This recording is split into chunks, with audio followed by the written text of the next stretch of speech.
সবশেষ সংবাদটি নিয়ে আলোচনা শুরু করতে চাই, যদিও আজকে পহেলা বৈশাখ, একটি দুর্ঘটনার খবর দিয়ে আলোচনা শুরু করতে হচ্ছে। এই যে আমরা দেখছি আজকেও আগুন লাগলো, মানে বেশ কিছুদিন ধরে কিন্তু একের পর এক আমরা আগুনের খবর নিয়ে দেখছি এবং আমরাও কথা বলছি। আমাদের মধ্যে কি সচেতনতা এসছে? মানে হয় না যে একটা জায়গায় দুর্ঘটনা ঘটলে সবারই একটু টনক নড়ে, সেই টনকটা কি আমাদের একটু হলেও নড়েছে? জনাব রিয়াজউদ্দিন আহমেদ। একটু তো নড়েছে, এতে কোনো সন্দেহ নেই, কিন্তু এটার নড়ার পরে যে কাজটি করা দরকার, যে প্রিভেন্টিভ মেজারটা নেওয়ার দরকার, সেটা খুব একটা হচ্ছে না। তাইলে ধরেন এই যে আগুনটা লাগলো, এখানে যেটা বলা হয়েছে যে প্রাথমিকভাবে আগুনটা নিবানোর জন্য ওইখানেই তো কিছু সরঞ্জাম থাকবে, এবং এই সরঞ্জামগুলি আমরা দেখছি যে বাজারে এখন ব্যাপক বিক্রি হচ্ছে এবং বেশি দামে বিক্রি হচ্ছে। তাইলে এইখানে এটা ইউজ করা হলো না কেন? এই যে ফোম, গ্যাস, তারপরে আপনার পানি, এই তিনটা জিনিস ইউজ করা হলো না কেন? তাহলে তো আগুনটা এতক্ষণ স্প্রেড করতো না। মানে ভবন কর্তৃপক্ষের যে সচেতনতা বা যারা সেখানে ছিলেন, সেখানে তারপরে তো ধরেন এমনি সাধারণ মানুষের সচেতনতা সেটা তো আছে, কিন্তু মানুষ কি করবে? এখন ধরেন এমন ভাবে একটা আপনি বিল্ডিং বানিয়েছেন যে এখানে মানুষ ঢুকলে একটা কয়েদির মতো ঢুকে গেল, এখান থেকে আর বের হওয়ার কোনো উপায় নেই। মানে আগুন লাগলো বা বিল্ডিং ভেঙে পড়লো, আমরা দেখেছি যে মানুষ অসহায়ের মতো আত্মসমর্পণ করেছে মৃত্যুর কাছে। এইগুলি তো সরকারের দিক থেকে অনেক কথা হয়েছে। এখন দেখেন আমাদের দুর্ভাগ্য হলো যে একটা বড় ইস্যু যখন আসে, কয়েকদিন খুব কথাবার্তা হয়, গল্প হয়, সাজেশন দেওয়া হয়, তারপরে আরেকটা ইস্যু আসে, তদন্ত হয়। হ্যাঁ, তদন্ত কিন্তু হয়। তদন্ত মানে তো হলো মানুষের মুখ বন্ধ করা, যে কি হচ্ছে, তদন্ত হচ্ছে। তদন্তে কি? আমরা তো তদন্তের কোনো সুফল এই পর্যন্ত আমরা পাইনি। তদন্তকে যারা করছে তাদের এই রিপোর্ট কোথায় যায়? আমরা বেশিরভাগ দেখেন না, বাংলাদেশ ব্যাংকের তদন্ত রিপোর্ট ফরাসউদ্দিন সাহেব যেটা তৈরি করলেন, এটা উনি নিজেও ইনসিস্ট করলেন যে এটা বেরোচ্ছে না কেন। এটা কিন্তু আজও বের হয় নাই। তদন্ত রিপোর্ট মানে এটা হলো যে আপনার মুখটা বন্ধ রাখার জন্য একটা ব্যবস্থা, সাময়িক ব্যবস্থা। কমিটি গঠন দিলেই আপনি মুখ বন্ধ হয়ে গেল, বলবেন যে এটা তো ইনকোয়ারি হচ্ছে, এর হওয়ার পরে বোঝা যাবে যে কি হচ্ছে।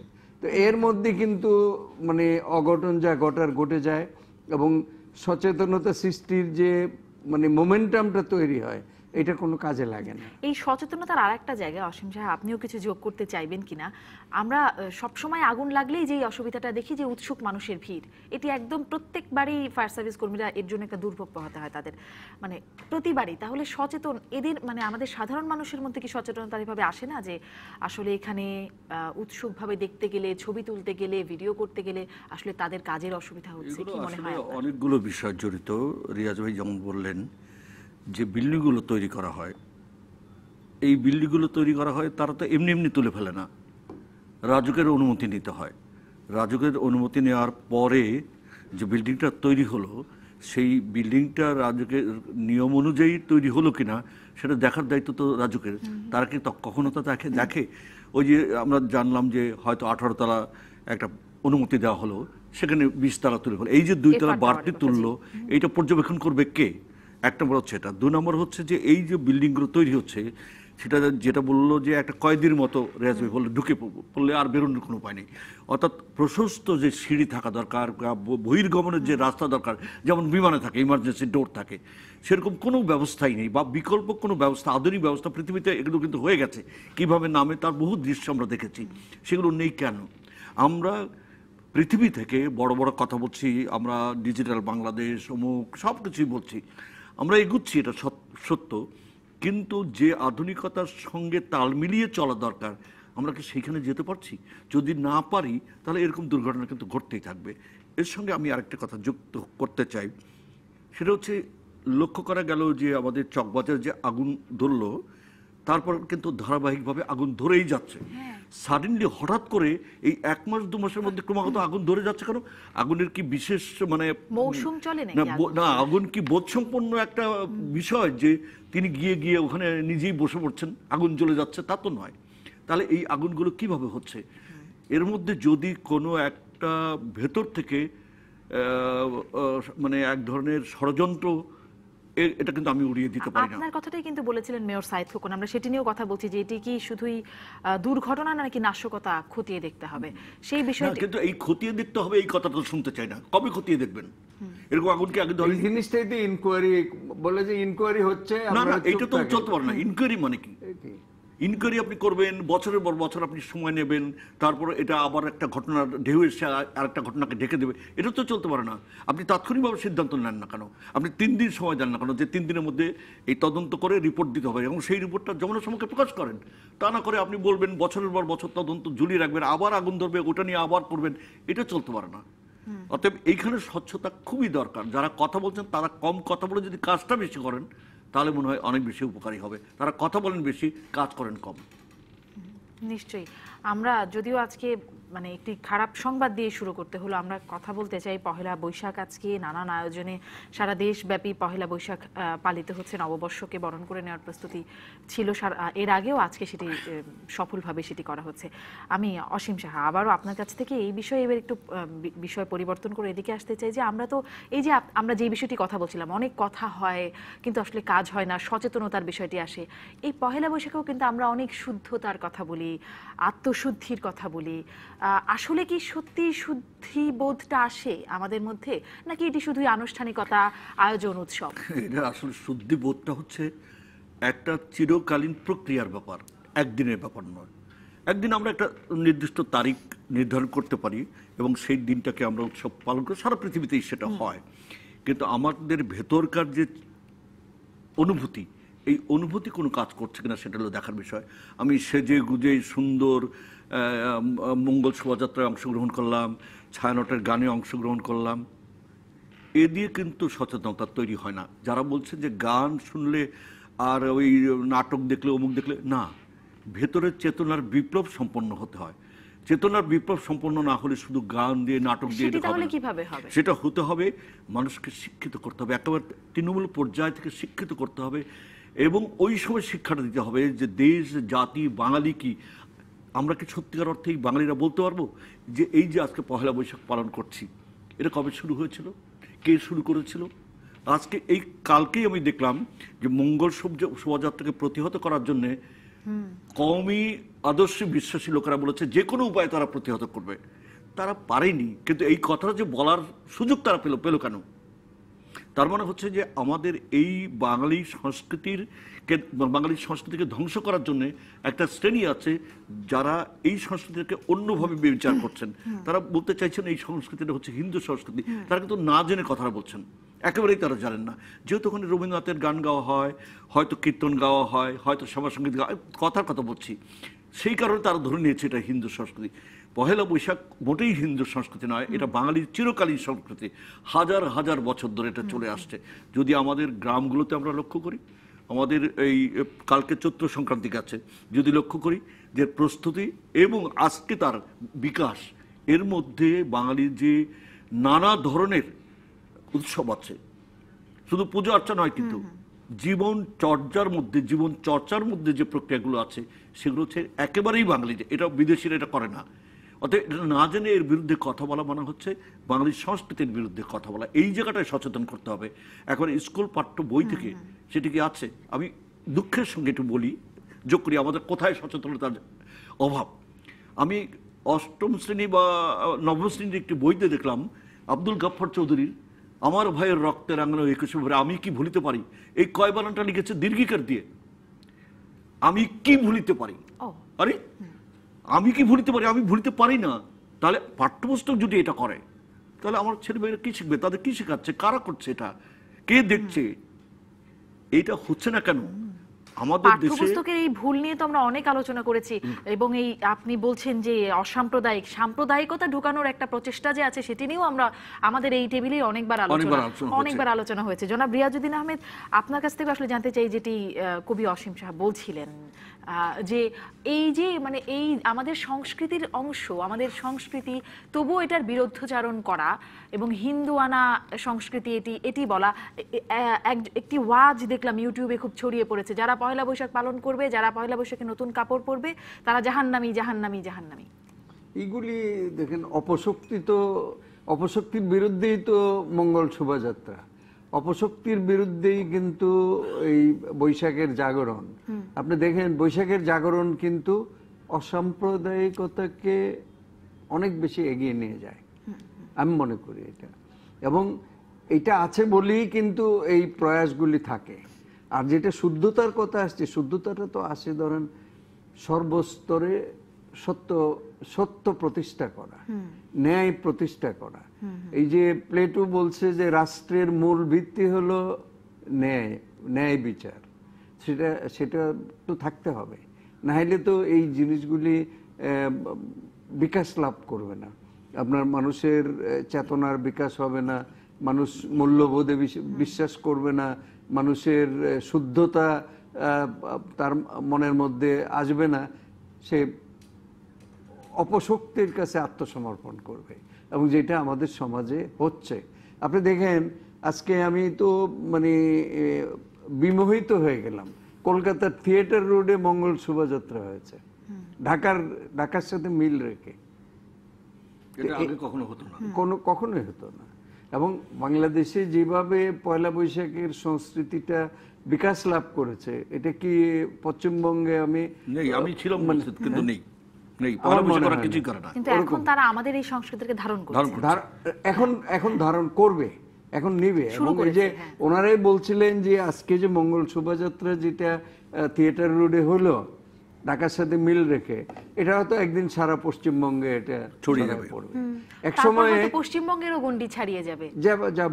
এবং আপনি দেখেন আমাদের পয়লা বৈশাখের সংস্কৃতিটা কি, এটা সম্রাট আকবর এটা ইন্ট্রোডিউস করেছেন খাজনা আদায় করার জন্য।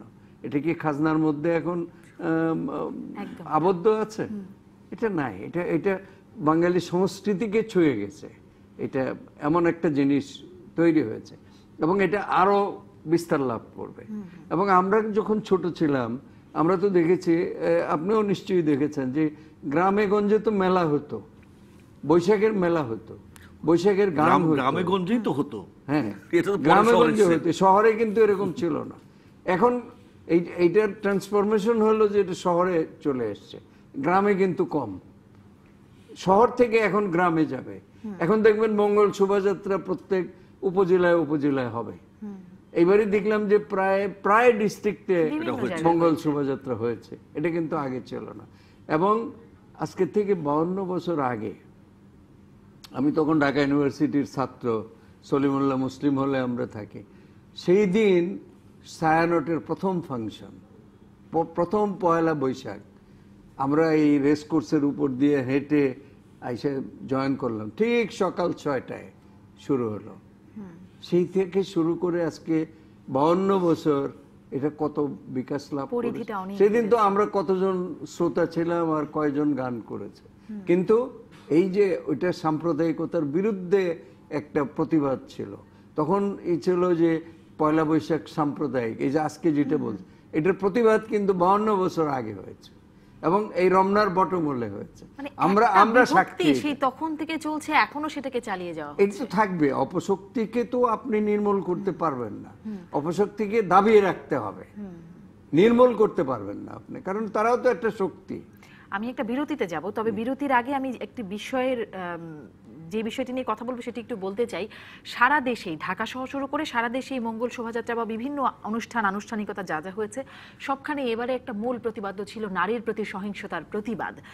আসলে এই প্রতিবাদ, এখান থেকে প্রতিবাদ আসছে বিভিন্ন ঘটনা। কিছুদিন আগে নুসরাতের ঘটনা হলো, আমরা মিডিয়াও খুব সরব ছিলাম, রাস্তায় নেমেছে, অনেক প্রতিবাদ হয়েইছে, মানববন্ধন সহ নানান রকম প্রতিবাদ হয়েছে। এর প্রভাব আসলে কতটা পড়ে সেই বিষয়টি নিয়ে একটু কথা বলতে চাইবো, যেহেতু এবারের মূল প্রতিবাদ এটি অনেক ক্ষেত্রেই। আমরা একটা বিরতিতে যাই, বিরতি থেকে ফিরেই দর্শক আসছি আলোচনায়, থাকুন সাথেই। ফিরলাম সংবাদ সম্প্রসারণে। যেই প্রসঙ্গটি তুলে আমি বিরতিতে গিয়েছিলাম সেটিতেই ফিরতে চাই। এবারের পহেলা বৈশাখের বিভিন্ন আয়োজনের মূল প্রতিপাদ্য নারীর প্রতি সহিংসতা বন্ধ, বিশেষ করে নুসরাতের বিষয়টি এবারে কিন্তু আলোচনা হয়েছে, বিভিন্ন জায়গায় প্রতিবাদ হয়েছে মঙ্গল শোভাযাত্রা বা বিভিন্ন আয়োজনের পরে। সেখান থেকে আসলে মানে এই প্রতিবাদ, এই আলোচনা, এইগুলো কি আসলে ধর্ষকদের কানে বা অপরাধীদের কানে পৌঁছায় না? ধর্ষণ যারা করে তারা কি ইনোসেন্টই করে, না জেনে শুনে বুঝে? নিশ্চয়ই জেনে শুনে বুঝে করে। তারা জানে যে তারা এই কাজ করলে তাদের বেরিয়ে যাওয়ার পথ, অগ্নি নির্বাপনের ব্যবস্থা নেই, কিন্তু ধর্ষক নির্বাপনের ব্যবস্থা আছে। ধর্ষক কি করে বেরিয়ে যাবে সেই কৌশল তাদের জানা আছে। আসলে এই বিল্ডিং টিল্ডিং যেগুলোতে আগুন ধরে না, আমার মনে হয় ধর্ষকদের নিয়ে তাদের যদি এই দায়িত্বটা দেওয়া হয়, তারা কিন্তু পথ বের করে ফেলবে। হ্যাঁ, এই ফাঁক ফোকর বের করার জন্য ওরা হচ্ছে মাস্টার। এই সিরাজদৌল্লাহকে যদি এই আগুন নির্বাপনের দায়িত্ব দেওয়া হয়, আমি নিশ্চিত যে আমাদের দমকলের চেয়ে ওরা বেশি ভালো পারবে। কারণ ওরা জানে যে কোথায় কাকে ধরলে, কিভাবে, কি ব্যবস্থা নিলে আমি ধর্ষণ করেও বেঁচে যাব। সবচেয়ে লজ্জার কথা হচ্ছে নুসরাতের ধর্ষণের পরে সোনাগাজীর মহিলারা তার মুক্তির জন্য মিছিলে নেমেছে, এটা কল্পনার অতীত। পৃথিবীতে কোথাও এটা হয় কিনা আমার জানা নাই। আর আমি এখানে বসে বলতে চাই, সোনাগাজীর জনগণের লজ্জিত হওয়া উচিত। সোনাগাজীর সরকারি দলের যারা আছে, তাদের অঙ্গ সংগঠনের যারা আছে, তাদের লজ্জিত হওয়া উচিত। এবং আমি মনে করি দরকার হলে আমি প্রধানমন্ত্রীর কাছে আবেদন জানাবো যে সোনাগাজীর যে ওটা উপজেলা হোক, থানা হোক, ওকে ডিমোশন দেওয়া হোক, নামিয়ে দেওয়া হোক। ওরা অযোগ্য। বাঙালির ইতিহাসের সবচেয়ে লজ্জাজনক জায়গার নাম হচ্ছে সোনাগাজী, এটা বলতে চাই। অতএব এই যে ধর্ষকদেরকে ধরা হচ্ছে, প্রধানমন্ত্রী কিন্তু সর্বোচ্চ যে সতর্কতা সেটা নিতে বলেছেন, সেইভাবে কাজ হয়েছে।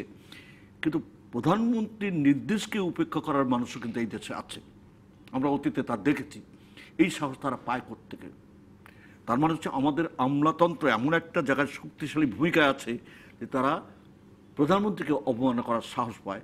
এই অধ্যত্ব যদি ভাঙতে না পারে, অর্থাৎ আমি বলতে চাইছি আমলাতন্ত্রের উপর যদি রাজনীতি নিয়ন্ত্রণ স্থাপন করতে না পারে, তাহলে এই ধরনের ধর্ষণও বন্ধ হবে না, আগুনও বন্ধ হবে না।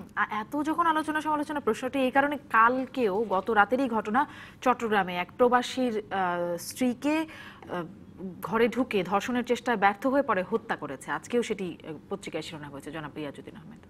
না, এগুলি তো মানে উনি বলেছেন,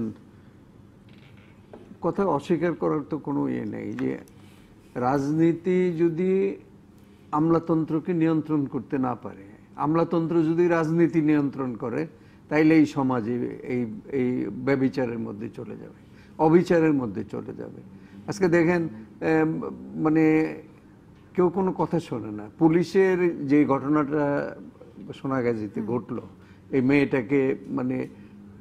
মেয়েটাকে অজান্তে তার মানে রেকর্ড করেছে, তার স্টেটমেন্ট, সে যা বলছে ওখানে সব রেকর্ড করেছে। তার অজান্তে কি বিষয়টা? তার মুখের সামনে মেয়েটি লজ্জায় মুখ খুলতে পারছিল না, সে মুখ ঢেকে কথা বলছিল। দ্বিতীয়বার ধর্ষণ করা হলো, তাকে দ্বিতীয়বার ধর্ষণ করা হলো। সিরাজ তো করলোই, আর ওই পুলিশ অফিসার করলো, তাহলে তাকে শুধু প্রত্যাহার করা হলো কেন?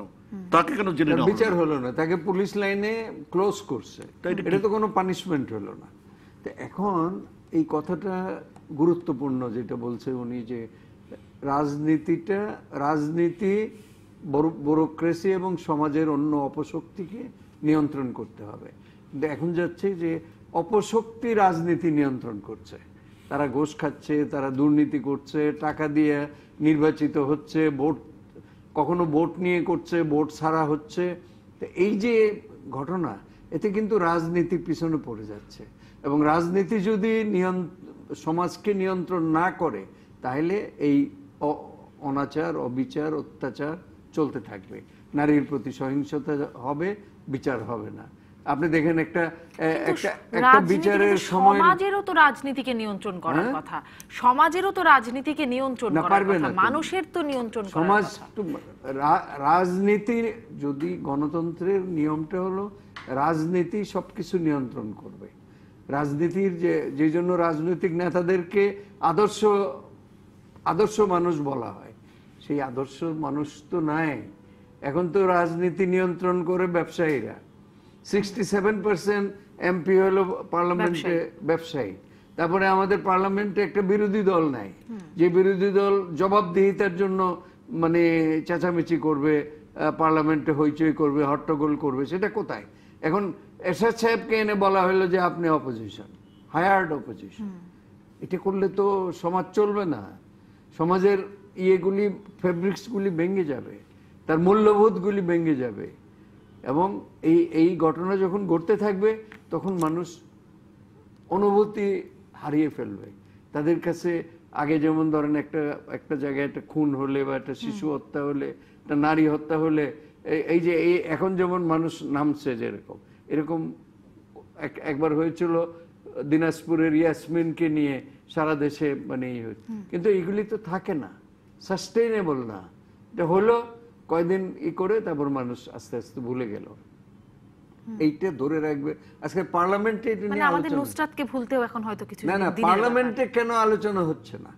এই ঘটনাগুলি, চকবাজারের আগুন, এই বনানীর আগুন, তারপরে নুসরাতের এই নৃশংসতা, এগুলি পার্লামেন্টে একটাও কি আলোচনা হয়েছে? একজন এমপি কোনো কথা বলেছে? সব কথা প্রধানমন্ত্রীকে বলতে হবে? তো এইটা হলো আমাদের দুর্ভাগ্য, যে রাজনীতিটা এখন নিয়ন্ত্রণ করছে অপশক্তি। অপশক্তি বলতে আমি আইডেন্টিফাই করতে চাই না, সমাজে যত অপশক্তি আছে সবাই রাজনীতির ঘাড়ে ভর করে, রাজনীতিকে ব্যবহার করে তারা তাদের ভাগ্য গড়ে তুলছে। এবং যখন এরকম একটা ঘটনা যখন ঘটছে, তখন সেটি আগুন লাগার ঘটনা হোক আর এরকম শ্লীলতাহানি বা ধর্ষণের ঘটনা হোক, রাজনীতিবিদদের দুটি পক্ষ আমরা জানি, এক পক্ষ আর এক পক্ষের উপরে দোষ দিচ্ছে। যে যেমন এই ঘটনাতেও সেটি হয়েছে, এর আগের ঘটনাগুলোতেও নিশ্চয়ই খেয়াল করেছেন। ব্লেম গেম, এটা আমি লিখছিও অনেকগুলি। ব্লেম গেম করে তো মানে বড় বড় ঘটনা ঘটে। আপনি ধরেন বিডিআর এর বিদ্রোহ হলো, ভারতে যখন এরকম ঘটনা ঘটে সমস্ত রাজনৈতিক দলকে ডেকে তারা মানে সহযোগিতা চায়, সরকারে যারা থাকে। আমাদের এখানে এরকম কোনো ঘটনা ঘটেছে আজ পর্যন্ত দেখেছেন যে সবাই একসাথে বসে দেশের জন্য কথা বলেছে? বসে না। এমনকি যখন এই যে টেরোরিস্ট অ্যাটাক হলো এই হোলি আর্টিজানে, এটার পরেও কিন্তু সবাই একসাথে বসে নেই, একসাথে বসে কথা বলে নেই। এটা তো হলো আমাদের সবচেয়ে বড় দুর্বলতা। এই দুর্বলতা যতক্ষণ আমরা কাটাতে না পারবো ততক্ষণ জাতীয় ঐক্য হবে না মানুষের মধ্যে, তখন এই চেতনাবোধগুলি তৈরি হবে না। তখন হবে আমি একদিকে আপনি একদিকে, মানে either you are on my side or against me. এটা হলো ওই যে বুশের থিওরি। আসলে হয় কি, আমার যেটা মনে হয় যে মূল সমস্যা কিন্তু একটা জায়গায় শুরুতে রয়ে গেছে। আমরা দেশে পলিটিক্সের বাংলা করেছি রাজনীতি। রাজনীতি কেন? জননীতি কোথায়? আমরা কি রাজার নীতি করছি? আমরা কিন্তু রাজার নীতি করছি। এই বাংলাদেশে রাজনীতি চলছে, আমরা পলিটিক্সের বাংলা করে নিয়েছি রাজনীতি। তো রাজা কোথায় যে রাজনীতি চলবে? জনগণের রাজনীতি যতক্ষণ পর্যন্ত না চলবে ততক্ষণ পর্যন্ত এই প্রবলেম হতে হবে। একটা কথা আমি, যেমন যিনি আমাদের শাসনতন্ত্র প্রণয়ন করেছিলেন, সংবিধান প্রণয়ন করেছিলেন, ব্যারিস্টার আমিরুলকে জিজ্ঞেস করেছিলাম যে আমাদের বাংলাদেশের নাম গণপ্রজাতন্ত্রী বাংলাদেশ সরকার কেন? কেন জনগণতান্ত্রিক বাংলাদেশ নয়? গণপ্রজাতান্ত্রিক, প্রজা কোথায়?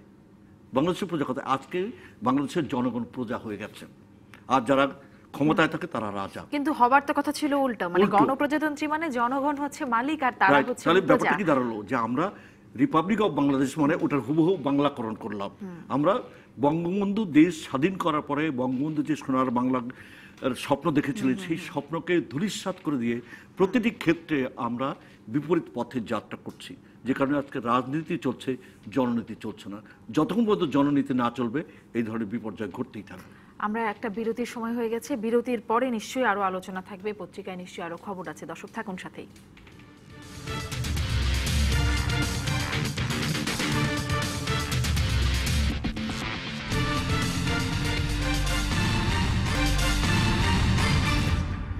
ফিরলাম সংবাদ সম্প্রসারণে। অনলাইনে সবশেষ কি কি খবর আছে একটু দেখে নিতে চাই। শুরুতেই প্রথম আলোর প্রথম খবরটি, এসপি হারুনের বাংলোয় শামীম ওসমান। যেই এসপি হারুনের সাথে একরকম দায়ে কুমড়ো সম্পর্ক এবং নানান রকম হুমকি ধামকি কিন্তু চলছে, আজকে সেই এসপি হারুনের বাংলোয় গেছেন শামীম ওসমান। কোনো মন্তব্য জনাব রিয়াজউদ্দিন আহমেদ এটি নিয়ে? না, এটা স্বাভাবিক। এটা কারণ Nexus of politicians and bureaucrats, আমাদের সমাজের যত অনাচার তৈরি করার জন্য এটা যথেষ্ট।